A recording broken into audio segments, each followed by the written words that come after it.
السلام علیکم ورحمۃ اللہ وبرکاتہ، نحمدہ ونصلی علی رسولہ الکریم، اما بعد فاعوذ باللہ من الشیطان الرجیم، بسم اللہ الرحمن الرحیم، رب اشرح لی صدری ویسر لی امری واحلل عقدۃ من لسانی یفقہوا قولی۔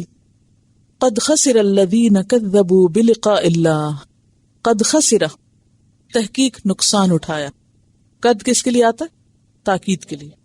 خسرہ، خسرہ کا کیا معنی ہوتا ہے؟ کمی کرنا، نقصان اٹھانا، خسران مطلق۔ الذین ان لوگوں نے، کذبوا جنہوں نے جھٹلایا، کس کو؟ بلقاء اللہ، اللہ کی ملاقات کو۔ جن لوگوں نے اللہ کی ملاقات کو جھٹلایا وہ حقیقت میں نقصان میں پڑ گئے۔ اور یہ کون سی ملاقات ہے؟ قیامت کے دن کی۔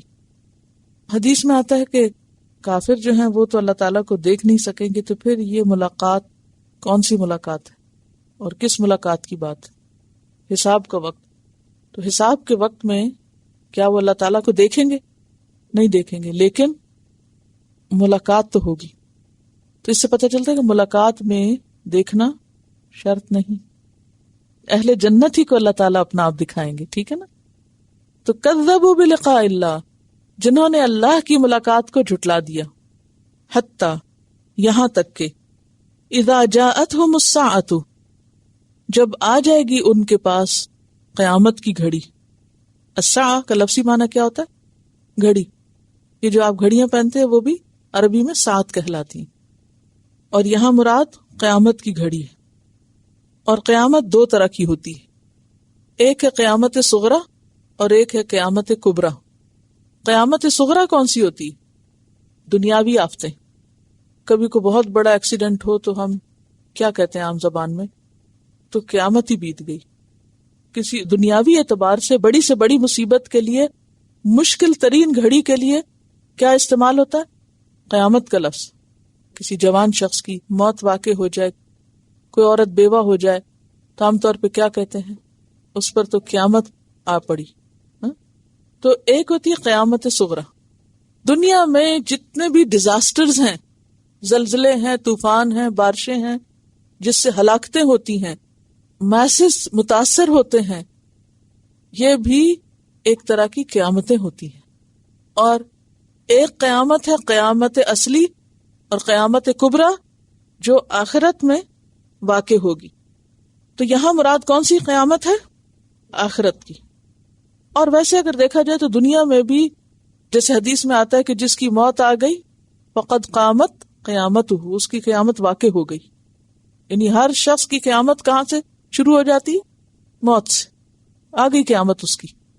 تو حتی اذا جاءتہم الساعۃ بغتۃ، جب آتی ہے اس کے پاس قیامت، یعنی یا تو موت یا دنیا کی کوئی ایسی مصیبت جو موت سے دوچار کر دے، دنیاوی عذاب، زلزلے وغیرہ، یا پھر وہ بڑا دن بغتتاً، اچانک۔ اور وہ بڑا دن بھی تو اچانک آئے گا نا، کسی کو بھی اس کا علم نہیں۔ کوئی یاد ہے حدیث کسی کو؟ روز قیامت کیا ہوگا، کیسے آئے گی قیامت؟ اچانک۔ لوگ کیا کر رہے ہوں گے؟ خرید و فروخت کر رہے ہوں گے۔ ایک کپڑا بیچنے والا ابھی کپڑا پھیلائے گا ہی کہ قیامت آ جائے گی۔ جانور کو پانی پلانے والا ابھی اس کے سامنے پانی لائے گا ہی کہ قیامت آ جائے گی، یعنی اس کو کھول کے لائے گا پانی پہ۔ تو اور ایک شخص ابھی لقمہ اٹھائے گا، منہ میں نہیں جائے گا تو قیامت آ جائے گی۔ یعنی بالکل اچانک ہوگی، بالکل اچانک، آن کی آن میں، لمحے کے لمحے میں اچانک آ جائے گی۔ اور آپ دیکھیں کہ دنیا میں اب ایسی موتیں بھی کتنی ہوتی ہیں کہ ایک شخص باتیں کر رہا ہے، کھیل کے میدان میں کھیل رہا ہے، اور اچانک گر پڑتا ہے، بولنا بند ہو جاتا ہے۔ یہ سب کیا ہے؟ قیامت۔ یہاں تک کہ جب آئے گی ان کے پاس قیامت کی گھڑی اچانک، قالو، تو اس وقت وہ کیا کہیں گے؟ یا حسرتنا، ہائے حسرت ہماری۔ اس وقت وہ حسرت کریں گے۔ حسرت کیا ہوتی ہے؟ کسی کھوئی ہوئی چیز پر، ہاتھ سے نکل جانے والی چیز پر غم اور ندامت حسرت کہلاتی ہے۔ کوئی چیز آپ کے ہاتھ سے چھوٹ گئی، کوئی موقع چلا گیا، کوئی چانس مس ہو گیا، مثلا کوئی ٹرین چھوٹ گئی، کوئی فائدہ مند چیز آپ کے ہاتھ سے گر کے ٹوٹ گئی۔ مثلاً آپ نے وہ بہت قیمتی کراکری پکڑی تھی، اچانک آپ کے ہاتھ سے چھوٹی، اور ٹوٹ گئی تو آپ کیا کرتے ہیں اس وقت کھڑے ہو کے؟ یہ ٹوٹ گئی، یہ کیا ہوا؟ یہ جو کیفیت اس وقت ہوتی ہے نا کسی پیاری چیز کے یکا یک ہاتھ سے نکل جانے پر، افسوس اور غم ہوتا ہے، شرمندگی ہوتی ہے بعض اوقات اور ندامت، اس کو حسرت کہتے ہیں۔ زندگی ایک بہت بڑی نعمت ہے، بہت بڑا چانس ہے ہم سب کے پاس، اس میں ہمیں سب کو کچھ کر لینا چاہیے۔ جب ہم اس سے فائدہ نہیں اٹھاتے نا اپنے وقت سے، تو جس وقت یہ وقت ختم ہو جائے گا، ملک الموت آ جائے گا، تو اس وقت پھر انسان کے لیے سوائے حسرت کے اور کچھ باقی نہ رہے گا، صرف وہ پچھتائے گا، پچھتاوا جس کو کہتے ہیں، صرف پچھتاوے۔ اس وقت انسان ایک ایک لمحے کے بارے میں سوچے گا، اور خاص طور پہ اپنی جوانی کے بارے میں نے کتنا ضائع کیا اس کو، سو کے گزار دیا، گپ شپ میں گزار دیا، ادھر ادھر سیر و تفریح کر کے گھوم پھر کے گزار دیا، کوئی کنسٹرکٹیو کام نہ کیا، کوئی تعمیری کام نہ کیا، کوئی سالڈ کام نہ کیا، اور اپنی آخرت کے لیے تو کچھ بھی نہیں کیا۔ تو اس وقت وہ کہیں گے یا حسرتنا، ہائے افسوس ہم پر، ہائے حسرت ہم پر، الا ما فرطنا فیہا، اس پر جو ہم نے کوتاہی کی اس معاملے میں۔ فرطنا فی ریطے، فرطا کا معنی ہوتا ہے آگے جانا، افراط کہتے ہیں حد سے بڑھنے کو، تفریط ہوتا ہے خود پیچھے رہنا اور دوسرے کو آگے کر دینا، کمی کرنا، کوتاہی کرنا، ضائع کرنا۔ فی ہا کیا ہے؟ زندگی کی مہلت، زندگی کی اس مہلت میں، اس وقت میں جو کوتاہی ہم نے کی۔ کیا کوتاہی ہوتی انسان کی؟ کہ جو وقت ملا ہوا ہے اس کو ضائع کر دے، اور اس میں صرف تمنائیں باندھتا رہے، خیالات سوچتا رہے، ادھر ادھر کی باتوں میں اپنے آپ کو گنوا دے، جو وہ کر سکتا تھا وہ نہ کرے۔ فرطنا فیہا کا مطلب کیا؟ جو اس کے پاس چانس تھا، جو موقع تھا، جو اس کی ہمت تھی، استطاعت تھی، اس کو گنوا دے، تو اس وقت انسان اس پہ ہاتھ ملے گا۔ لیکن اب کوئی تلافی کی صورت ہے ہی نہیں، کوئی دوسرا چانس ہے ہی نہیں۔ وَهُمْ يَحْمِلُونَ أَوْزَارَهُمْ، اور وہ اٹھائے ہوئے ہوں گے اپنے بوجھ۔ اوزار وزر کی جمع، وزر بوجھ کو کہتے ہیں، لیکن عموماً گناہوں کے بوجھ کے لیے استعمال ہوتا ہے، مراد ہے گناہوں کا بدلہ، جزا۔ وہ جو گناہ دنیا میں کرتے رہے، اس کا جو نتیجہ ہوگا، جو سزا ہوگی، وہ اپنے اوپر لادے ہوئے ہوں گے، اور حقیقت میں لادے ہوئے ہوں گے۔ کوئی حدیث یاد ہے آپ کو گناہوں کے لادنے کے بارے میں کچھ؟ کہ جو شخص مال غنیمت میں سے ایک بکری بھی چرائے گا تو وہ بکری اس کے کندھوں پہ لدی ہوئی ہوگی، چڑھی ہوئی ہوگی، اور وہ ممیا رہی ہوگی، بول رہی ہوگی، اور وہ بتائے گی کہ میں چوری کا مال ہوں۔ کپڑا پھڑپھڑا رہا ہوگا اور وہ بتا رہا ہوگا کہ میں چوری کا مال ہوں۔ قیامت کے دن جو کچھ منظر دیکھنے میں آئیں گے، تو ہر انسان اپنے گناہوں کی گٹھڑی اپنے کندھوں پہ رکھے ہوئے ہوگا، اس کے کرتوت مختلف شکلوں میں سامنے آئیں گے سب کے، جو جیسا ہوگا نا ویسا ہی اس کا حال دکھائی دے رہا ہوگا۔ جیسے زکوٰۃ نہ دینے والوں کے بارے میں کیا آتا ہے کہ ان کا گولڈ جو ہے یا مال جو ہے میٹلک پلیٹوں کی شکل میں جہنم میں تپا کے ان کے چہروں، پیٹھوں اور پشتوں پر لگایا جائے گا، اور ان کے پہلوؤں پہ لگایا جائے گا، اور کیا کہا جائے گا؟ ہاذا، یہ جو پلیٹیں ہیں، ہاذا، یہ وہی ہے، ما کنزتم لانفسکم، جو تم نے اپنے لیے جمع کر کے رکھی ہوئی تھی۔ تو یہاں پر وہ اٹھائے ہوئے ہوں گے اپنے بوجھ اپنی پیٹھوں پر، اور اس معاملے میں کوئی مدد نہ کرے گا۔ اصل میں بوجھ چھوٹا ہو یا بڑا، تھوڑا ہو یا زیادہ، مثلا اگر آپ کا اپنا ہی ویٹ بڑھ جائے تو وہ بھی ایک مصیبت ہوتی ہے۔ ہر موٹا انسان کیا چاہتا ہے؟ وہ پتلا ہو جائے۔ اسی طرح کوئی بوجھ آپ نے اگر اٹھایا وہ ہو ایکسٹرا، ان بلٹ نہیں باہر کا، تو آپ کیا چاہتے ہیں؟ مثلا ایک عورت اگر پیٹ میں بچے کو اٹھائے ہوئے تو وہ کیا چاہتی ہے؟ کس دن میں فارغ ہوں، اس بوجھ کو اتار پھینکوں۔ اسی طرح کوئی چیز آپ نے اٹھائی ہوئی ہو تو مجبوراً نہیں اٹھاتے نا، ایسے اٹھا کے تھوڑی کھڑے رہتے ہیں، یعنی انسان کی فطرت میں نہیں کہ کوئی بوجھ اٹھا کے کھڑا۔ اچھا پھر کیا؟ تو دنیا میں تو آپ کو مددگار مل جاتے ہیں۔ اگر کوئی بھی بھاری چیز آپ پر پڑے تو آپ کیا کرتے ہیں؟ کسی کو ساتھ لگا لیتے ہیں، کوئی مددگار ہو جاتا ہے، کوئی اٹھا لیتا ہے، کوئی کچھ کر لیتا ہے۔ مثلاً اگر ایک ماں بچے کو اٹھا کے تھک گئی ہے تو وہ کسی اور کو کہے کہ میں بہت تھک گئی ہوں، اٹھا کے میرے ہاتھ تھک گئے، کندھے تھک گئے، تھوڑا سا تم اٹھا لو، یا اس کو کوئی نہیں اٹھانے والا تو لٹا دے گی، اچھا رو لو تھوڑا سا، میں اب تک گئی نہیں اٹھا سکتی. بوجھ اٹھانا کسی کو بھی پسند نہیں ہوتا. ہر بوجھ اٹھانے والا کیا چاہتا ہے؟ بس اٹھا کے نیچے رکھے. اور اگر یہ بوجھ وہ بھی خراب، یعنی ایک تو یہ ہے پسندیدہ بھی ہو تو وہ بھی انسان زیادہ دیر نہیں اٹھاتا. مثلا گولڈ سب کو بہت پسند ہوتا ہے، جیولری بڑی اچھی لگتی ہے، لیکن آپ جیولری پہن کے بھاری بھرکم کتنی دیر خوش رہتے ہیں؟ پہلے زمانے میں تو عورتیں جتنا بھاری زیور اتنا ان کو زیادہ پسند ہوتا تھا، بڑے بڑے بندے اور بڑے بڑے ہار. اب بھی آپ لوگوں نے رکھے ہوئے ہوں گے، شادیوں پہ پہن کے جاتے ہوں گے. جب آپ پہن کے جاتے ہیں تو پھر آپ کیا کرتے؟ گھر آ کے سب سے پہلا کام وہ کہیں راستے میں ہی اتار دیتے ہیں، چبھنے لگ جاتا ہے اور ایک ایکسٹرا چیز لگتی ہے نا جسم کے اوپر. حالانکہ وہ اتنی پسندیدہ چیزوں میں سے ہے، جو بھی جیولری وغیرہ، یعنی ایک عورت کی زندگی میں اس کی سب سے فیوریٹ چیز اس کی جیولری ہو سکتی ہے. مثلا یہ ایکسیپشنل کیس ہے کہ نہ ہو، لیکن عموماً کی بات کرتی. تو اس کو بھی بندہ زیادہ دیر نہیں اٹھا سکتا. اور کہاں یہ کہ کوئی مکروہ چیز لدی ہوئی ہو، گناہ لدے ہوئے ہو، گندگی لدی ہوئی ہو انسان کے اوپر. ایک میل کا بھی بوجھ ہوتا ہے نا، اپنا نہائے نہ ہو. جن کو روز نہانے کی عادت ہو ان کو چین نہیں آتا جب تک نہ نہائے. حالانکہ میل کا کیا بوجھ ہوتا ہے؟ اگر اترے تو آپ تولیں کیا نکلے گا؟ کچھ نہیں. لیکن ایک بوجھ ہوتا ہے نا. تو اسی طرح انسان کے گناہوں کا جو بوجھ، اور دنیا میں بھی آپ دیکھیں جو گلٹ ہوتی ہے نا انسان کو دبائے رکھتی ہے، کوئی بھی غلط کام کرے وہ بوجھ بن جاتی ہے نا. ڈپریشن کس سے ہوتا ہے؟ اسی سے ہوتا ہے. معافی کیوں مانگنے کو کہا گیا؟ تاکہ وہ بوجھ ہٹ جائے، انسان فارغ ہو جائے اس بوجھ سے. تو دنیا میں بھی کوئی غلطی ہو تو ساتھ ساتھ اس کو دھوتے رہنا چاہیے، کبھی صدقے سے، کبھی استغفار سے، کبھی نماز سے، کبھی کسی چیز سے، تاکہ انسان ہلکا رہے. اگر یہ بوجھ نہ اتارا دنیا میں تو قیامت کے دن اٹھانا پڑے گا. سارے مجرم اپنے اپنے بوجھ کے ساتھ 50,000 سال کھڑے رہیں گے وہاں اور مصیبت کا شکار ہوں گے. زکوٰۃ کے ادا نہ کرنے والے کی سزا کیا بتائے گی؟ حدیث میں واضح طور پہ الفاظ آتے ہیں کہ یہ سزا جو میدان حشر میں اس کو ملے گی کہ وہ پلیٹیں تپا تپا کے لگائے، یا وہ جو سانپ لپٹے گا اس کو. ایک لمحے کے لیے سانپ آ رہا ہو نا پاس تو انسان خوف کھا جاتا ہے. وہ جو سانپ لپٹے گا اس کو، یہ 50,000 سال ہوتا رہے گا. اما سبیلہ الی الجنت و اما سبیلہ الی النار، خواہ پھر اس کا رستہ جنت کا ہو یا جہنم کا. وہ بعد میں اس کے جو ٹوٹل اعمال کے نتیجے میں اس کو جو ملے گا راستہ وہ اس کو اختیار کرے گا. ہو سکتا ہے کہ وہ جنت میں ہی چلا جائے الٹیمیٹلی، لیکن اس بوجھ کو اٹھانا پڑے گا. اس لیے توبہ جو ہے بہت ضروری ہے، بہت اہم ہے. دنیا میں ہی صفائی کر لیں. کسی کا کوئی حق مارا ہے تب، کسی کا دل دکھا ہے، کسی کے ساتھ کوئی زیادتی کی ہے، ساتھ ساتھ اس کی صفائی کرتے رہیں.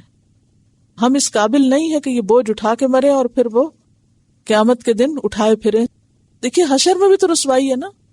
اگر کسی کو اس کے دل کی جو باتیں ہیں وہ سامنے نظر آ رہی ہو کسی کاغذ پہ لکھی ہوئی کہ یہ دھوکے باز تھا، غدار تھا، منافق تھا، چہرے پہ لکھا ہوا ہو، اس کے رنگ بدلا ہوا چونٹیوں کی شکل میں، کس قدر رسوائی اور شرمندگی کی بات ہوگی.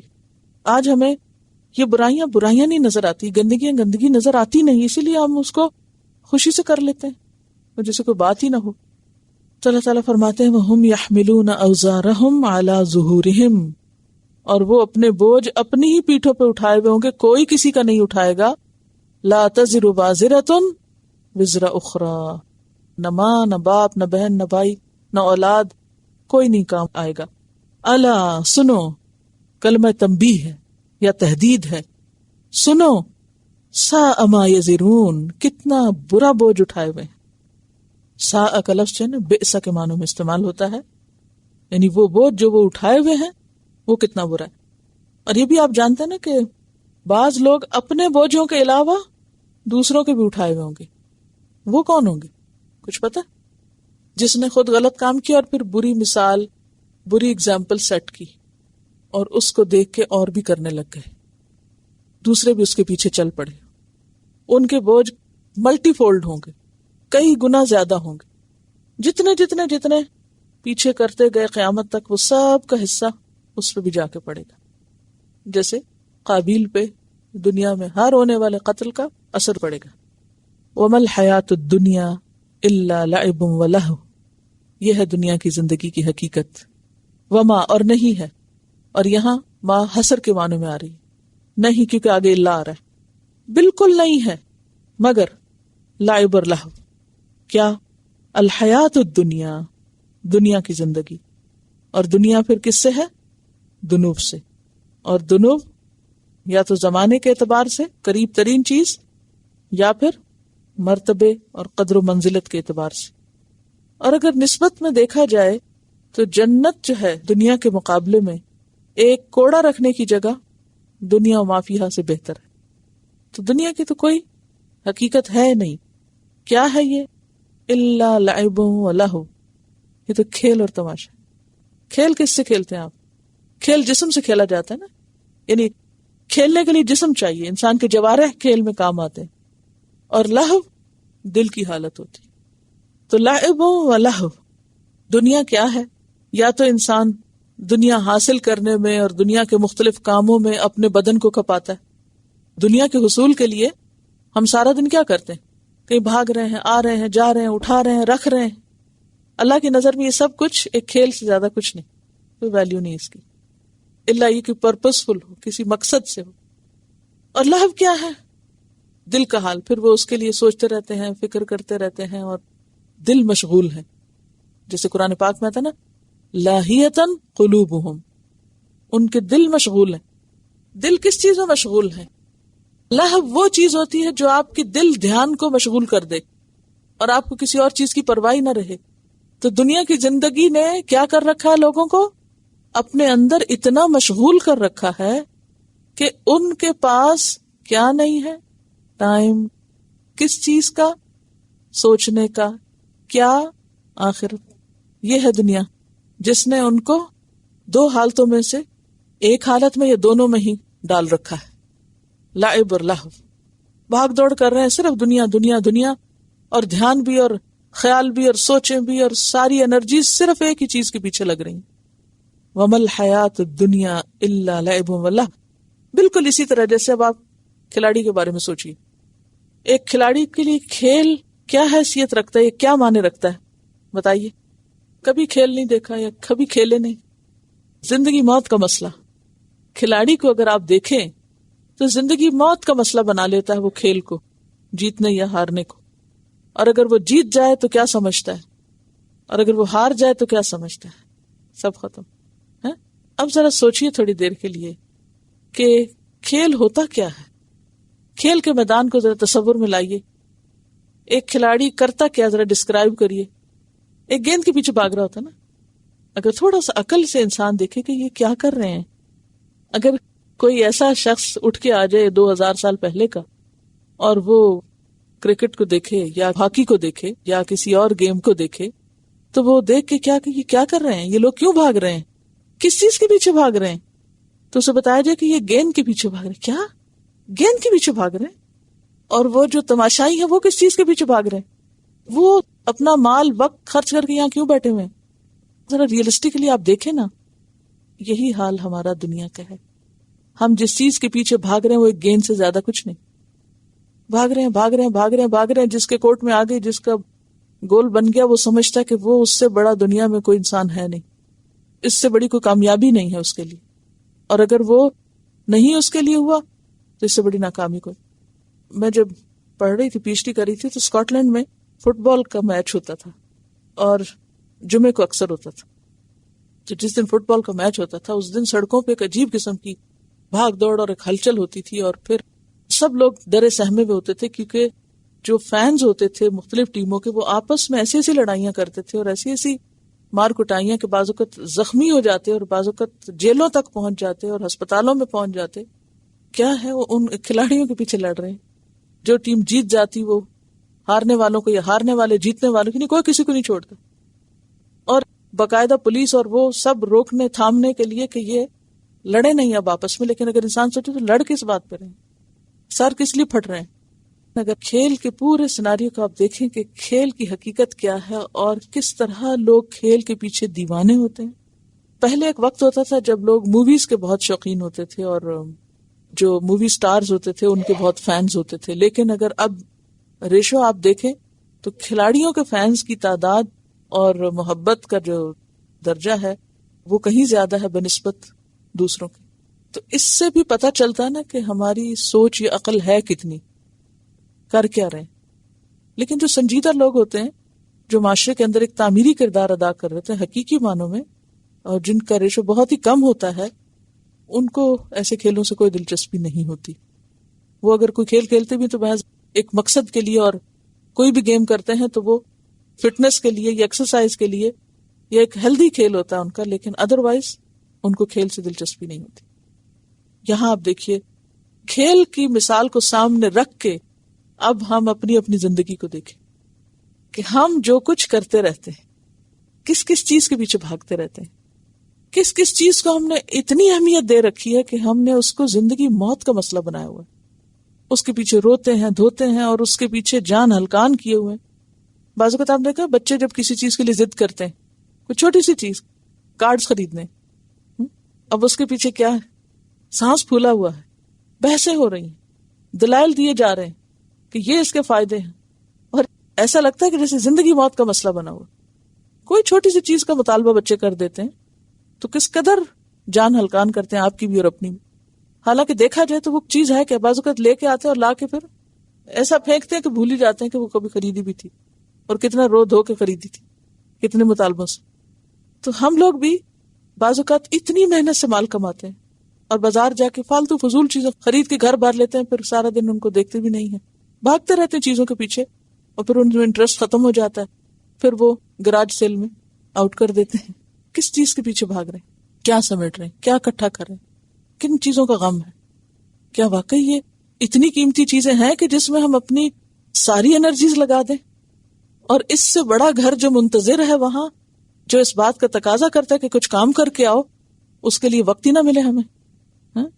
اس لیے فوراً بعد اللہ تعالیٰ نے فرمایا وَلَلدَّارُ الْآخِرَةُ، اور البتہ آخرت کا گھر، خَيْرٌ لِلَّذِينَ يَتَّقُونَ، وہ بہتر ہے ان لوگوں کے لیے، وہ اچھا ہے ان لوگوں کے لیے جو تقوی اختیار کرتے ہیں.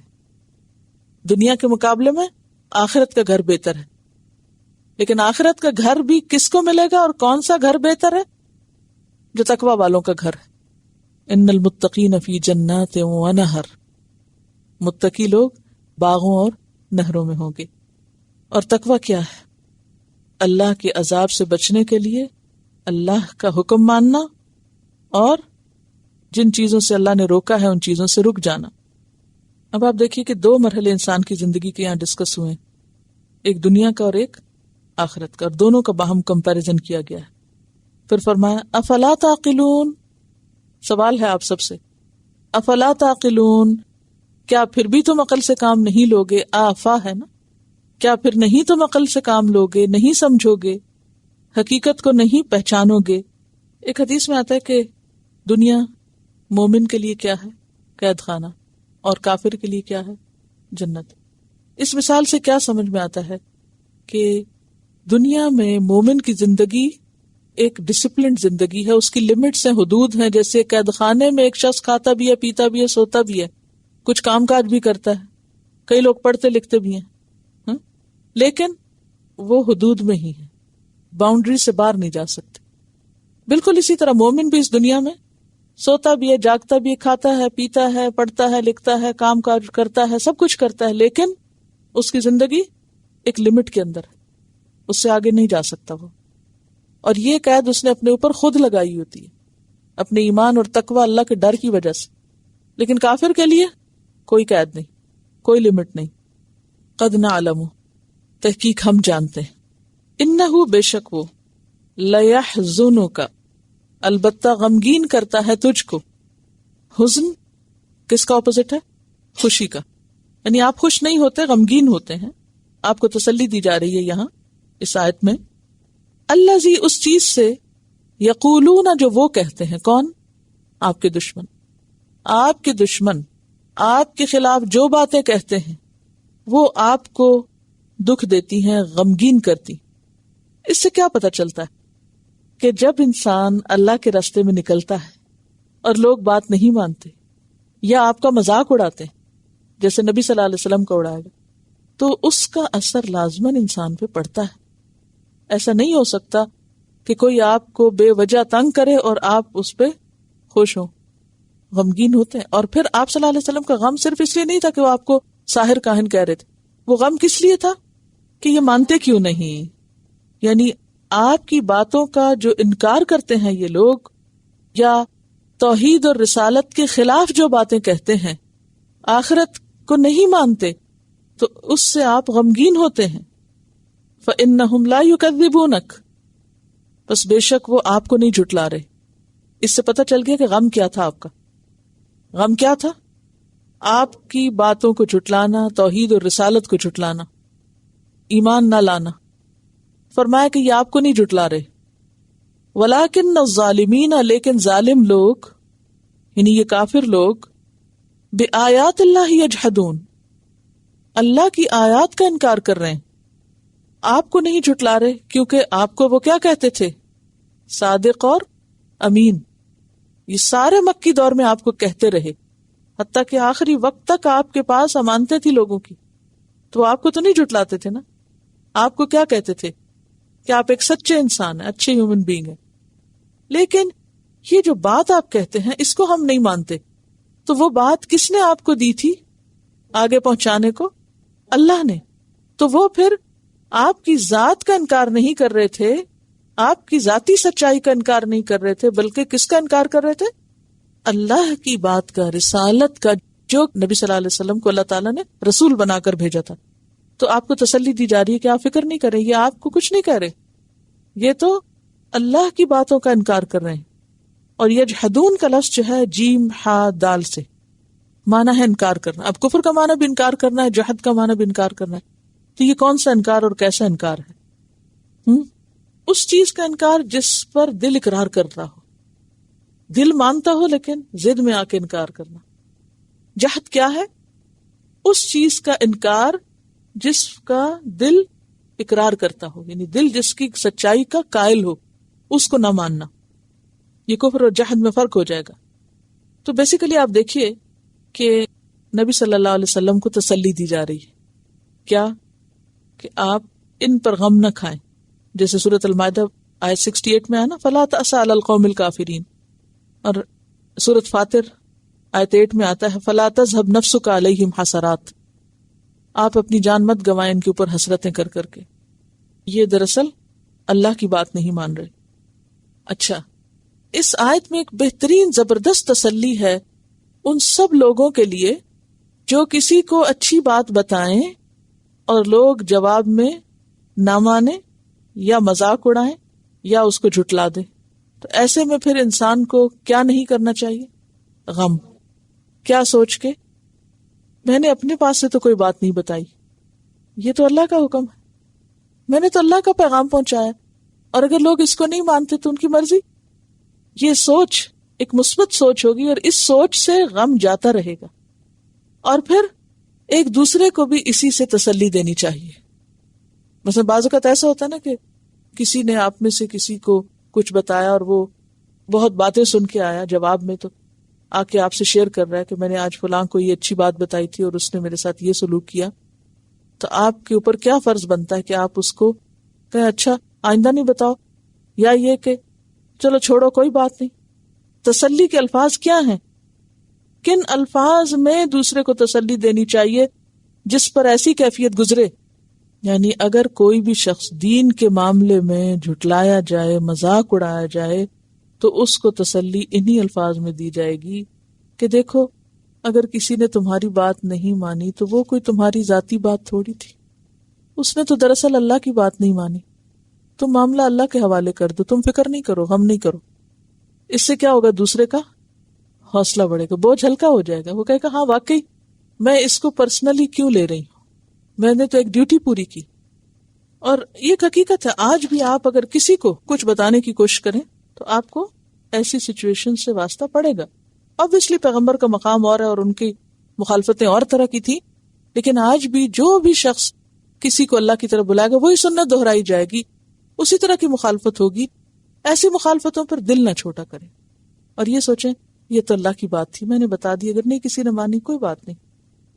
وَلَقَدْ كُذِّبَتْ رُسُلٌ، مزید تسلی. وَلَا قَدْ، 3 تاکیدیں ہو گئی. واو یہاں ایک طرح سے قسمیہ ہے، لا تاکید کا لام، قد تحقیق کا، وَلَا قَدْ یعنی یقینی بات ہے. کیا یقینی بات ہے، اتنی تحقیق، اتنی تاکید. کذبت، جھٹلائے گئے، رسولن، کئی رسول، بہت سے رسول اسی پروسیس سے گزرے، جھٹلائے گئے استکبار اور جہود کی وجہ سے. من قبل کا، آپ سے پہلے. کس سے پہلے؟ نبی صلی اللہ علیہ وسلم سے پہلے. آپ کو پچھلے پیغمبروں کے حالات سنا کر تسلی دی جا رہی کہ آپ سے پہلے بہت سے رسولوں کو اسی طرح جھٹلایا گیا. فصبروا، تو انہوں نے صبر کیا. ایسے موقعوں پر جب وہ جھٹلائے گئے تو کیا طریقہ اختیار کیا انہوں نے؟ صبر کیا. کس پر؟ علی ما کذبوا، اوپر اس کے جو وہ جھٹلائے گئے. اپنے جھٹلائے جانے پر وہ صبر کرتے رہے. وَأُوذُوا، اور وہ دکھ دیے گئے، ستائے گئے، باتوں سے بھی اور ہاتھوں سے بھی. باتوں سے کون ستائے گئے تھے؟ مثلا موسیٰ علیہ السلام، کس قدر ان کی قوم ان کے ساتھ بحثیں کرتی تھی، تو وہ ستائے گئے. حتیٰ، یہاں تک کہ اتاہم نصرنا، آ گئی ان کے پاس ہماری مدد. یعنی ایک خاص وقت تک امتحان ہوا، پھر اللہ کی مدد آ گئی، پیغمبر بچا لیے گئے اور قوم تباہ کر دی گئی. جتنی بھی قوموں کے قصے قرآن پاک میں آتے ہیں آلموسٹ ان کا انجام یہی نظر آتا ہے. پیغمبر آتے ہیں، پیغام پہنچاتے ہیں، قوم انکار کرتی ہے، جھٹلاتی ہے، مذاق اڑاتی ہے، تکلیفیں دیتی ہے، اور پھر الٹیمیٹلی رزلٹ کیا ہوتا ہے؟ عذاب میں تباہ کر دی جاتی ہے. تو اسی کو کہا گیا اتاہم نصرنا، ان کے پاس ہماری مدد آ گئی. اور اللہ کی مدد یا تو جلدی آ جاتی ہے یا پھر دیر سے آتی ہے، لیکن آتی ضرور ہے. فرمایا وَلَا مُبَدِّلَ لِكَلِمَاتِ اللَّهِ، اور اللہ کے کلمات کو کوئی نہیں بدل سکتا. تو کیا مطلب ہے اس کا پھر؟ یہاں اللہ کے کلمات نہیں بدلے جا سکتے، یعنی اللہ اپنے بندوں کی مدد کس طرح کرتا ہے؟ کن کہہ کے. اور جب وہ کن کہہ دیتا ہے نا اور مدد آ جاتی ہے، پھر کوئی بھی اس کن کو پلٹا نہیں سکتا. اور اللہ نے اپنے رسولوں کی مدد کا جو وعدہ کر رکھا ہے، اس وعدے کو بھی وہ پورا کرے گا. وہ کہہ کے وعدہ خلافی نہیں کرتا، کوئی اور بھی نہیں بدل سکتا، وہ خود بھی نہیں بدلتا. یعنی جب اللہ کسی کی مدد کا فیصلہ کر لے تو کوئی اس فیصلے کو بدل نہیں سکتا. اور یہ اللہ کا وعدہ ہے. سورۃ المجادلہ آیت 21 میں آتا ہے کتب اللہ لأغلبن انا ورسلی، اللہ نے لکھ رکھا ہے کہ میں اور میرے رسول ہی غالب آئیں گے. کتنی بڑی خوشخبری. اور ایک اور جگہ انا لننصر رسلنا والذین آمنوا، یقیناً ہم مدد کریں گے اپنے رسولوں کی اور ایمان والوں کی. فی الحیات الدنیا، دنیا کی زندگی میں بھی. ویوم یقوم الاشہاد، اور جس دن گواہ کھڑے ہوں گے. کون سا دن ہے؟ قیامت کا دن. یقیناً ہم مدد کریں گے اپنے رسولوں کی اور ایمان والوں کی، دنیا میں بھی اور آخرت میں بھی. ان حزب اللہ هم الغالبون. سورۃ صافات 171 سے 173 میں آتا ہے وَلَقَدْ سَبَقَتْ كَلِمَتُنَا لِعِبَادِنَا الْمُرْسَلِينَ، رسولوں کے بارے میں ہماری بات پہلے سے ہو چکی. انہم لہم المنصورون، کہ بے شک وہ البتہ وہ مدد کیے جانے والے ہیں. وَإِنَّ جُنْدَنَا لَهُمُ الْغَالِبُونَ، اور بے شک ہمارا لشکری غالب آنے والا ہے. تو اگر وقتی طور پر اہل ایمان کو دنیا میں کوئی نقصان ہو رہا ہو، کوئی خسارہ ہو رہا ہو، یا مدد آتی نہ محسوس ہو رہی ہو، تو وہ دل چھوٹا نہ کرے. مدد تو ضرور آئے گی. خود کے اندر سچائی دیکھنے کی ضرورت ہے کہ ہم اس مشن کے لیے کتنے سچے اور کتنے مخلص ہیں. اور اللہ کا یہ وعدہ ہے نا، سورۃ الحج آیت 40 میں آتا ہے وَلَيَنْصُرَنَّ اللَّهُ مَن يَنْصُرُ، اللہ ضرور مدد کرے گا اس کی جو اللہ کی مدد کرے گا، یعنی اللہ کے دین کی خدمت کرے گا. اللہ کی مدد ضرور آئے گی. ایک اور جگہ پر آتا ہے یا ایھا الذین آمنوا ان تنصروا اللہ ینصرکم، اے ایمان والو اگر تم اللہ کی مدد کرو گے تو اللہ تمہاری مدد کرے گا. وَيُثَبِّتْ أَقْدَامَكُمْ، اور تمہارے قدم جما دے گا. تو شرط یہ ہے کہ اپنے آپ کو خالص کرو، اپنی نیتیں درست کرو، اپنا عمل درست کرو. اللہ کی مدد کو دیر نہیں، اللہ دنیا میں بھی کرے گا اور آخرت میں بھی کرے گا. وَلَا مُبَدِّلَ لِكَلِمَاتِ اللَّهِ، یہ اتنی زبردست بات ہے کہ اللہ کی بات کوئی نہیں بدل سکتا. اللہ نے جو کہہ دیا وہ بالکل سچ کہہ دیا. وَلَقَدْ جَاءَكَ مِن نَّبَإِ الْمُرْسَلِينَ، اور البتہ تحقیق آ چکی تیرے پاس خبریں رسولوں کی، یعنی پچھلے رسولوں کی خبریں آپ کو سنائی جا چکی. کیا خبریں ہیں پچھلے رسولوں کی؟ سورۃ الحج آیت 42 میں آتا ہے فَإِن يُكَذِّبُوكَ، پھر اگر یہ آپ کو جھٹلاتے ہیں، فقد کذبت قبلہم، تو تحقیق جھٹلایا تھا ان سے پہلے کس کس نے؟ قوم نوح وعاد وثمود، قوم نوح نے اور عاد نے اور سمود نے، سب نے جھٹلایا اپنے پیغمبروں کو، لیکن سب کا انجام کیا ہوا؟ خود مٹے یا پیغمبروں کا نقصان ہوا؟ خود مٹے۔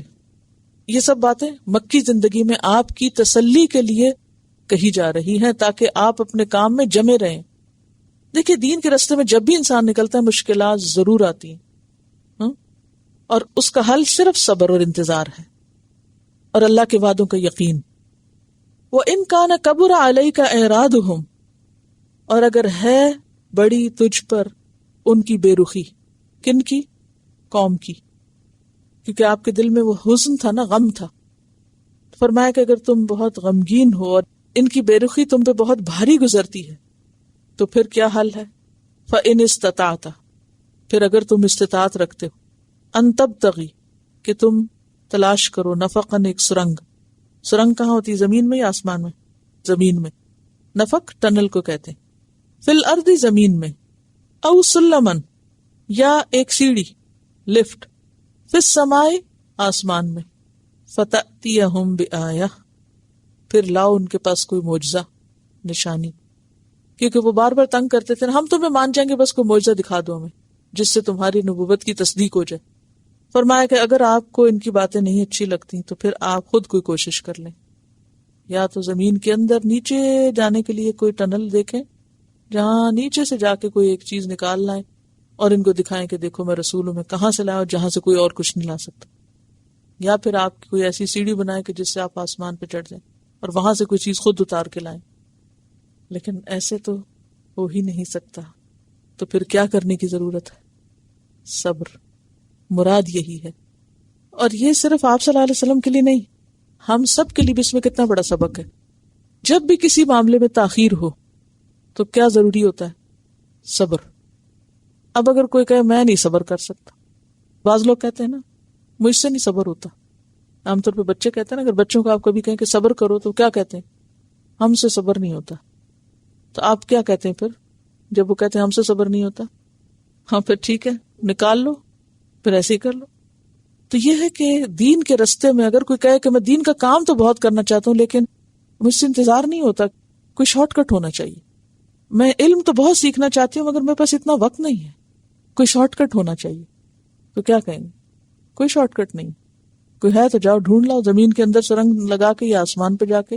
دنیا میں تو نہیں ہے یہ چیز، یعنی یہ اللہ کا طریقہ نہیں، یہ اللہ کا قاعدہ نہیں ہے، یہ کام اسی طرح ہی ہوتا ہے، ایسا ہی ہوگا۔ کوئی کہے آج میں نے گندم بوئی ہے، کل تو اس میں سے کچھ نکل ہی آنا چاہیے تھی، کاٹ پہ کے کچھ نہیں نکلے گا۔ وہ یاد ہے نا آپ کو، ایک سمجھانے کے لیے ایک بات کری ہوں، پتہ نہیں کہانی سچ ہے یا نہیں، ایک مرغی تھی کسی کے پاس سونے کا انڈا دیتی تھی، تو اس نے کہا کہ یہ تو بہت دن لگیں گے اتنے سونے کے انڈے اکٹھے کرتے، ان کو ذبح کرو اور سارے اکٹھے ہی نکال لو۔ تو یاد رکھیے زندگی میں کچھ کاموں کے لیے آپ کو صبر کرنا ہی کرنا ہے، اس کا کوئی آلٹرنیٹ ہے ہی کوئی نہیں، اور خاص طور پر نیکی کے کام، دین کا کام، علم کے راستے میں، تبلیغ کے راستے میں سب سے زیادہ صبر چاہیے ہوتا ہے۔ وَلَوْ شَاءَ اللَّهُ، اور اگر چاہتا اللہ، لَجَمَعَهُمْ عَلَى الْهُدَى، البتہ جمع کر دیتا ان سب کو ہدایت پر۔ اللہ چاہتا ان سب کے دلوں کو پھیر کے ہدایت پر ان کو جمع دیتا۔ اللہ تعالیٰ ایک کلمہ کن کہتا، سب مسلمان ہو جاتے، آپ کو کوئی کام ہی نہ کرنا پڑتا۔ فَلَا تَكُونَنَّ مِنَ الْجَاهِلِينَ، تو آپ ہرگز نہ ہو نادانوں میں سے۔ آپ صلی اللہ علیہ وسلم سے خطاب ہے، لا تکونن من الجاہلین۔ جہل کس کو کہتے ہیں؟ جہل دو طرح کا ہوتا ہے، ایک ہوتی ہے جہل صفاحت، حماقت کی وجہ سے، حماقت والی جہالت، اور ایک ہوتی ہے علم کے نہ ہونے کی وجہ سے، یعنی علم کا نہ ہونا۔ جاہلین یہاں کون ہے؟ وہ لوگ جو اللہ کے طریقے کو نہیں جانتے، علم نہیں رکھتے، لہٰذا بے صبری کرتے ہیں، تو آپ نے ان میں نہیں شامل ہونا۔ آپ سے کہا جا رہا ہے کہ آپ ایسے لوگوں میں شامل نہیں ہوں گے۔ کن لوگوں میں؟ جو جہالت برت رہے ہیں۔ کس وجہ سے؟ لا علمی کی وجہ سے۔ کس بات کی لا علمی؟ اللہ کے طریقوں سے یا اللہ کی سنت سے لا علمی۔ اللہ کی سنت یا فطرت کیا ہے اس دنیا میں کہ ہر کام کے لیے کیا چاہیے؟ صبر اور انتظار۔ کوئی اس طریقے کو نہیں بدل سکتا، جو بدلنا چاہے گا وہ منہ کی کھائے گا۔ نہیں کوئی بھی انسان، ہم سب کے لیے اس میں سبق ہے۔ سورۃ الاحقاف میں اللہ سبحانہ وتعالیٰ فرماتے ہیں آیت 35 میں، فاصبر کما صبر اولو العزم من الرسل، صبر کیجئے جیسے اولو العزم رسولوں نے صبر کیا، واصبر علی ما یقولون، جو یہ باتیں کہتے ہیں اس پر صبر کیجئے، اور پھر فإن مع العسر یسرا، ان مع العسر یسرا۔ اور پھر آپ دیکھیے کہ یہ جو کہا گیا نا زمین میں سرنگ لگاؤ یا آسمان میں سیڑھی، تو مراد یہ ہے کہ ہر طریقہ آزما کے دیکھو، ہوائی بھی اور زمینی بھی، کامیابی نہیں ہوگی۔ کامیابی کے لیے اللہ کی سنت پر عمل کرنا ضروری ہے۔ اللہ کی سنت ایسے معاملات میں کیا ہے؟ انسان دل بڑا کر کے کام جاری رکھے۔ پھر فرمایا کہ یہ لوگ کیوں نہیں سنتے؟ اس کی وجہ یہ ہے کہ یہ مردہ ہیں، اور جواب وہ دیتے ہیں جو زندہ ہوں، یعنی یہاں کفار کو مردہ سے تشبیہ دی جا رہی ہے۔ مردہ کون ہوتا ہے؟ جس کا دل مردہ ہوتا ہے، یا جس کا جسم مردہ ہوتا ہے۔ تو ان کے دل مردہ ہو چکے ہیں، ٹھیک ہے نا، دل مردہ ہو چکے ہیں۔ جب کسی کا دل مر جائے تو پھر وہ زندہ نہیں رہتا۔ تو یہاں دلوں کا مرنا کون سا مرنا ہے؟ بے حسی، کہتے ہیں نا دل مردہ دل نہیں ہے، اسے زندہ کر دوبارہ، یعنی اسی لیے تو شعور نہیں ہے۔ فرمایا انما یستجیب الذین، بے شک جواب دیتے ہیں وہ لوگ، اور انما حسر کے لیے، یعنی نہیں جواب دیتے مگر وہ لوگ، یسمعون جو سنتے ہیں۔ اور سننا دو طرح کا ہوتا ہے، ایک سننا اور دوسرا قبول کر لینا، جواب دینا، کہ جواب تو وہ دیتے ہیں جو سنتے ہیں۔ والموتى، اور مردے، یبعثہم اللہ، اللہ ان کو اٹھائے گا، کب؟ قیامت کے دن۔ کہاں سے اٹھائے گا؟ قبروں سے اٹھائے گا۔ جو قبروں میں مر کے جا چکے ہیں وہ تو نہیں سن سکتے۔ ثم الیہ یرجعون، پھر وہ اسی کی طرف لوٹائے جائیں گے۔ تو بات یہ ہے کہ جو شخص جتنا اچھا لسنر ہو، جتنا اچھا سننے والا ہو، اس کا جواب اتنا ہی اچھا ہوتا ہے۔ اس کو آپ اپنے اوپر بھی لے سکتے ہیں۔ جب میں آپ سے کچھ سوال کرتی ہوں تو جس نے میرا سوال دھیان سے سنا ہو اس کا جواب بالکل صحیح ہوتا ہے، اور جس نے سوال ہی نہ سنا ہو وہ جواب کچھ اور دیتا ہے، کیونکہ اس نے سنا ہی نہیں کہ پیچھے بات کیا ہو رہی تھی، وہ غیر حاضر تھا۔ تو انما یستجیب الذین یسمعون، جواب وہ دیتے ہیں جو سنے۔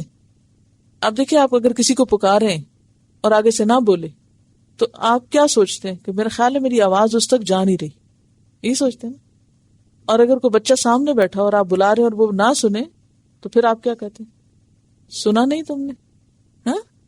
تو مراد یہ کہ اے نبی صلی اللہ علیہ وسلم، یہ جو لوگ ہیں آپ کی بات نہیں مان رہے اور آپ کی بات کا جواب نہیں دے رہے یا آپ کی بات قبول نہیں کر رہے، اس کی بنیادی وجہ کیا ہے؟ اس کی وجہ یہ ہے کہ یہ سنتے نہیں ہیں۔ سنتے کیوں نہیں؟ کہ ان کے دل مردہ ہیں اور یہ خود مردہ ہیں۔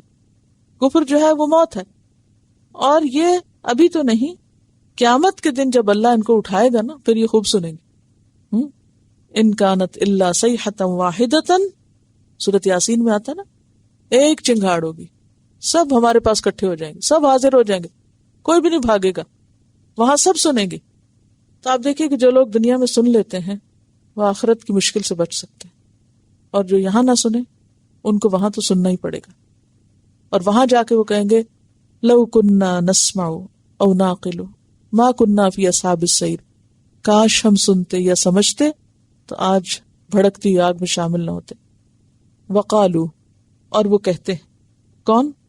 مکذبون، جھٹلانے والے، متکبرین، لولا، کیوں نہیں، نزلا، اتاری گئی، آیت من ربی، اس پر اس کے رب کی طرف سے کوئی آیت کیوں نہیں اتری؟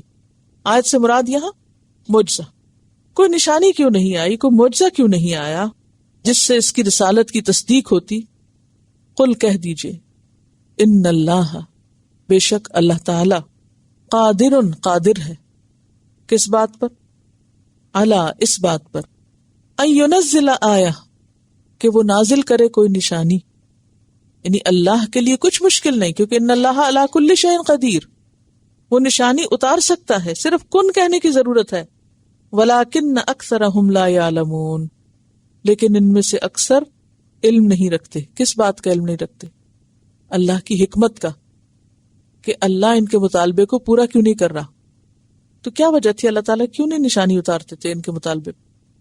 کیونکہ اگر نشانی آ جاتی تو پھر ان کی مہلت ختم ہو جاتی. پچھلی جتنی بھی قومیں تباہ ہوئیں تو ان پر حجت تمام ہو گئی تھی، تو انہیں پھر جینے کا موقع نہ دیا گیا.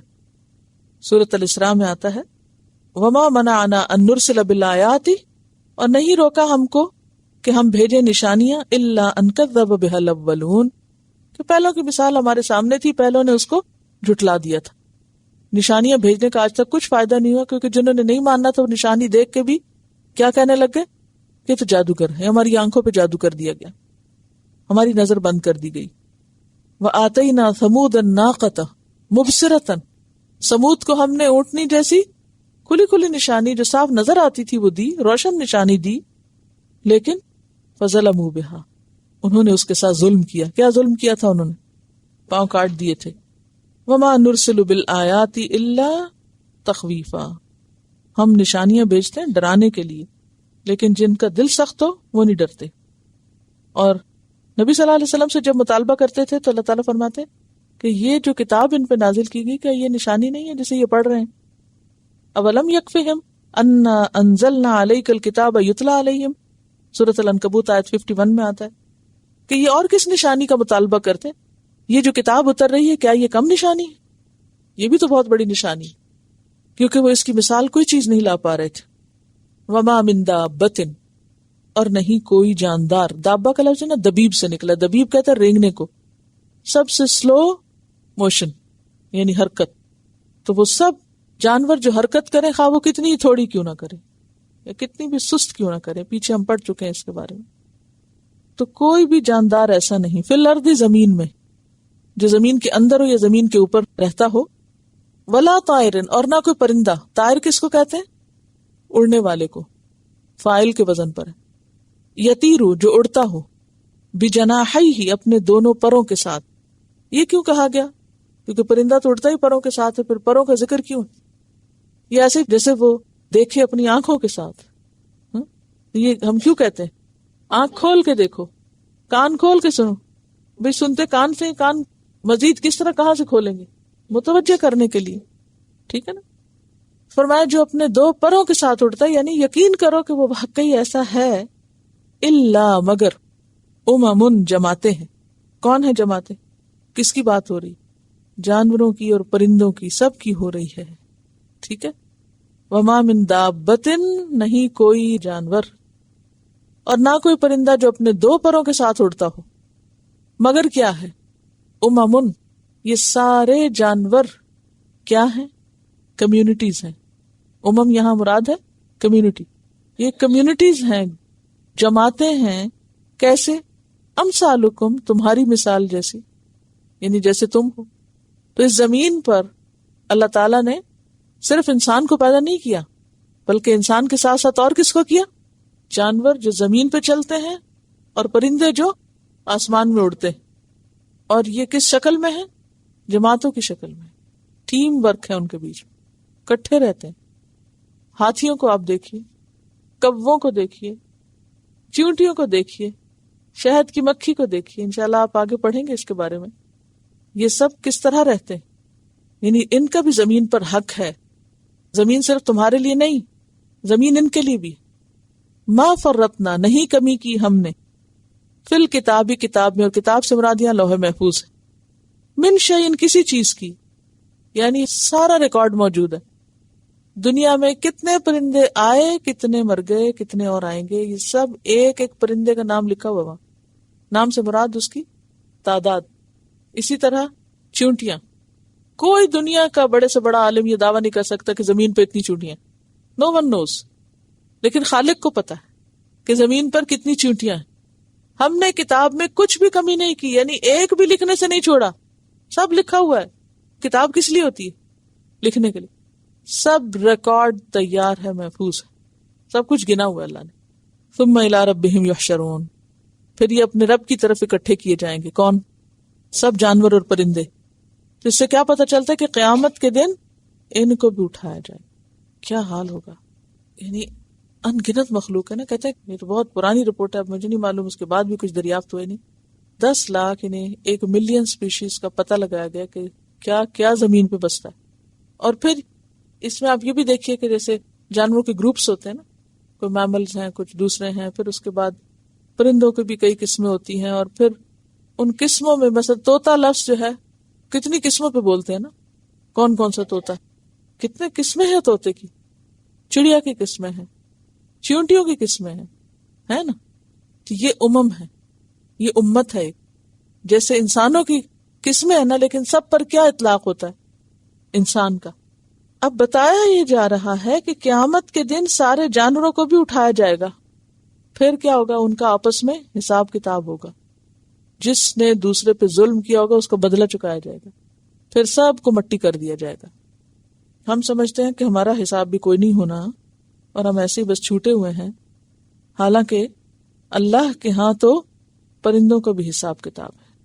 حدیث میں آتا ہے، ابن جریر نے روایت کی ہے اور بہقی کی روایت بھی ہے، قیامت کے روز تمام جانور اور پرندے بھی دوبارہ زندہ کیے جائیں گے. کیونکہ یہ صاف آ رہا ہے نا قرآن میں، ثم الی ربہم یحشرون، حشر ہوگا ان کا بھی، ان کو بھی اکٹھا کیا جائے گا. اور اللہ تعالیٰ کا انصاف اس حد تک ہے کہ اگر سینگ والے جانور نے بغیر سینگ کے جانور کو دنیا میں مارا تھا تو آج اس کا انتقام اس سے لیا جائے گا. اور جب ان کے آپس کے حقوق اور ظلم کے بدلے اور انتقام ہو چکیں گے تو حکم ہوگا کہ سب مٹی ہو جاؤ. اس وقت سب مٹی کا ڈھیر ہو جائیں گے. اس وقت کافر کہے گا یا لیتنی کنت ترابا. اب آپ دیکھیے کہ جانوروں میں شعور کا لیول کیا ہے؟ بہت کم ہے. اس کے باوجود بھی ظلم کا حساب ہوگا. تو جو لوگ انسانوں پر ظلم کرتے ہیں اور ان کا حق نہیں دیتے تو وہ کہاں سے چھوٹ جائیں گے؟ کہاں بھاگ جائیں گے وہ؟ لیکن سب سے مشکل ترین چیز اس بات کا یقین ہے کہ ہم جو کچھ کر رہے ہیں یہ سامنے آنا ہے، اس کا بدلہ ہونا ہے. یہ یقین نہیں آتا ہمیں. اصل میں بچپن سے عقیدہ اتنا خراب کیا گیا ہے نا، اتنا خراب کیا گیا ہے کہ آخرت کے معاملے کو بہت آسان کر دیا گیا کہ بس تم چونکہ محمد صلی اللہ علیہ وسلم کی امت میں سے، اس لیے فکر کی کیا بات ہے، بس پار لگ جاؤ. وہ چھڑا لے گا، اس کا پلو پکڑ لینا، وہ بچا لے گا، اور حساب کا خوف ہی نہیں ہے. تو جب حساب کا خوف نہیں ہے تو بھلا حساب کریں کیوں پھر ہم؟ اگر آپ کسی سے موت کی، حساب کتاب کی، قبر کی بات کریں تو وہ کہیں گے یہ کیا منحوس باتیں کرتے ہو، مرنے کی باتیں مت کیا کرو. حالانکہ وہ بہت بڑا فیکٹ ہے، خدا نہ خواستہ مرنا، جو کہ مرنا ہی ہے. قرآن پاک سورۃ الشورى کی آیت نمبر 29 میں آتا ہے وَمِنْ آیَاتِهِ، اور اس کی آیات میں سے ہے خلق السماوات والارض، آسمانوں اور زمین کی پیدائش، وما بث فیہما من دابہ، اور جو بھی اس نے پھیلائے جانوروں میں سے، وَهُوَ عَلَى جَمْعِهِمْ اِذَا يَشَاءُ قَدِيرٌ. ابھی تو کیا کیے؟ صرف پھیلا دیے. وَهُوَ عَلَى جَمْعِهِمْ، ان کو سب کو جمع کرنے، اکٹھا کرنے پر، اِذَا يَشَاءُ، جب وہ چاہے گا، قدیر، پوری قدرت رکھتا ہے. اب آپ اگر چاہیں کہ دنیا بھر کی چڑیاں جمع کریں، ہاتھ آئیں گے آپ کے؟ مچھر پکڑے سارے اکٹھے؟ نہیں. سب بلیاں پکڑ لیں، کوئی بھی جانور، ہرن سارے ہی پکڑ لیں. صرف کوئی ملک کی دعویٰ کر سکتا ہے کہ ہم سارے ملک کے ہرنوں کو پکڑیں گے؟ ہاتھ کہاں سے آئیں گے اتنے؟ کتنی بڑی ایفرٹ چاہیے. اس وقت کوئی بڑی سے بڑی گورنمنٹ جس کے پاس بے شمار فنڈز ہو ان کاموں کو کرانے کے لیے، اگر وہ اناؤنس کرے کہ آج سے ہم زمین کی سب چیونٹیاں اکٹھی کریں گے، سب سانپوں کو ہم اکٹھا کرنے کا منصوبہ بنا رہے ہیں، کیا ہوگا؟ کر پائیں گے؟ سب چوہے پکڑنے لگے ہم تو بہت فساد کر دیا انہوں نے، جمع کر سکتے؟ یہ اللہ کی قدرت کی نشانیاں ہیں کہ جب وہ چاہے سب کو اکٹھا کر لے گا. اور پھر ثم الی ربہم یحشرون، ان کا بھی حشر ہوگا، ان کا بھی حساب ہوگا، اور پھر اس کے بعد ان کو ختم کر کے رکھ دیا جائے گا. والذین کذبوا بآیاتنا، اور وہ لوگ جو ہماری آیات کو جھٹلاتے ہیں، سم و بکم، وہ اصل میں کون ہے؟ بہرے اور گنگے ہیں. بہرے کیوں ہیں؟ کیونکہ حق نہیں سنتے. گنگے کیوں ہیں؟ حق نہیں بولتے. فی الظلمات، اندھیروں میں ہے. یہاں ظلمات سے مراد کیا؟ جہالت، لا علمی، یا ایک امیجنری ورلڈ جو انہوں نے بنا رکھی ہے اپنی. من یشاء اللہ یضللہ، جسے اللہ چاہے بھٹکا دے. ومن یشاء، اور جس کو چاہے یجعلہ علی صراط مستقیم، اسے سیدھے رستے پر لے آئے. صراط مستقیم کون سا راستہ ہے؟ اسلام کا راستہ. اسے کیوں مستقیم کہا گیا؟ اس میں کوئی کنٹرڈکشن نہیں، کوئی انحراف نہیں. تو بات یہ ہے کہ جو ہماری آیات کو جھٹلاتے ہیں بیسیکلی وہ نہ سنتے ہیں نہ بولتے ہیں، اندھیروں میں ہیں. ایسے لوگوں کو اللہ ہدایت نہیں دیتا، کیونکہ جو آنکھ نہ کھولے، جو کان نہ کھولے، اس کو پھر رستہ نہیں ملتا. ہدایت کیا ہے؟ رستہ دکھانا. وہ رستہ نہیں دیکھ سکتے، اور جسے چاہے اللہ وہ سیدھے رستے پہ لے جائے. پھر لوگ کیا سمجھتے ہیں کہ پھر ہمارا کوئی قصور نہیں. فلما زاغوا ازاغ اللہ قلوبہم، جب وہ بھٹکے تو اللہ نے بھی ان کے دل بھٹکا دیے. تو اصل ضرورت کس بات کی ہے؟ کہ انسان خود حق کا متلاشی ہو. آج کے سبق میں بہت سی جھوٹ پر باتیں ہوئی. میں ایک دو حدیثیں جھوٹ پر سنانا چاہتی ہوں تاکہ ہم سب شعوری کوشش کریں.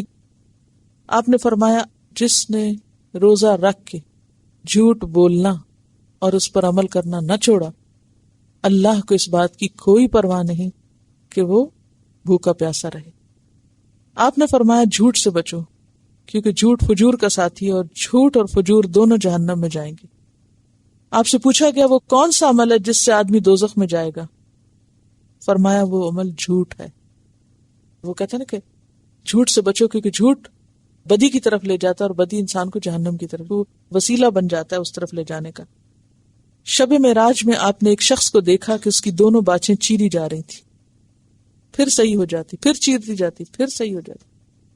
کبھی تھوڑا سا بھی کٹ لگ جائے تو کتنی تکلیف ہوتی ہے. اس طرح یہ عمل اس کے ساتھ قیامت تک ہوتا رہے گا. آپ نے جبریل سے پوچھا یہ کون ہے؟ فرمایا یہ جھوٹ بولنے والا ہے. آپ نے فرمایا آدمی پورا مومن اس وقت تک نہیں ہو سکتا جب تک کہ وہ جھوٹ کو بالکل نہ چھوڑ دے، 100% نہ چھوڑ دے، جب تک یہاں تک کہ مذاق میں بھی جھوٹ بولنا چھوڑ نہ دے. مسند احمد کی روایت ہے. آپ نے فرمایا مسلمان کی طبیعت میں اور خصلتیں تو ہو سکتی، خیانت اور جھوٹ نہیں ہو سکتا. حدیث میں آتا ہے جھوٹ انسان کے رزق کو گھٹا دیتا ہے. جھوٹ انسان کے رزق کو گھٹا دیتا ہے. جھوٹ میں کوئی برکت نہیں. وقتی طور پر انسان کو کیا لگتا ہے کہ شاید نقصان ہوگا، لیکن سچ ہی دراصل فائدہ دینے والا ہے. وآخر دعوانا ان الحمد للہ رب العالمین. سبحانک اللہم وبحمدک نشہد ان لا الہ الا انت نستغفرک ونتوب الیک. السلام علیکم ورحمۃ اللہ وبرکاتہ.